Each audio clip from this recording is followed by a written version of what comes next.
Agorwyd canolfan a Gerddi Hywel Dda yn Gerddi Hywel Dda yn Sir Gar yn 1985, yr unig ardd yn Ewrop yn gysylltiedig ar gyfraith. Mae'r ganolfan yn dathlu holl campau Hywel Dda, brenin Cymru gyfan, yn ystod hanner cyntaf y 10fed ganrif. Yn ôl llaw ysgrifau cynnar, fe wnaeth Hywel alw cynulliad a chyfarfod mawreddog o gyfreithwyr, gweinidogion ac arweinwyr o bob cwr o'i deyrnas i'r tŷ gwyn ar Daf yn Nyfed, sef Gerddi Hywel Dda wrth gwrs, i astudio deddfau a thraddodiadau pobl Cymru ac i ddyfeisio system gyfreithiol a fyddai'n addas ar gyfer pawb.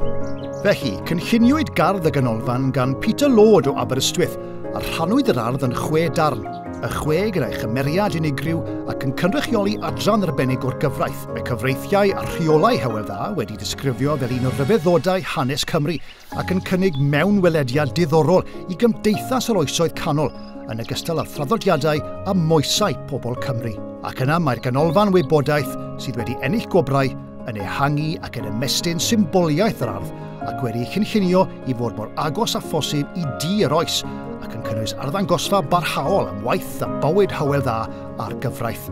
Felly mae'r atyniad arbennig yma yn le perffaith ar gyfer ymweliad gan y teulu cyfan be bynnag eich oed. Gwirfoddolwyr sy'n rhedeg ac yn rheoli'r ganolfan yn llwyr i ni ar agor yn ystod misoedd yr haf a gwyliau banc ac yn ni'n edrych ymlaen at eich gweld unrhyw bryd. Canolfan a Gerddi Hywel Dda yn Gerddi Hywel Dda, Sir Gar. Mwynhewch hanes Cymru.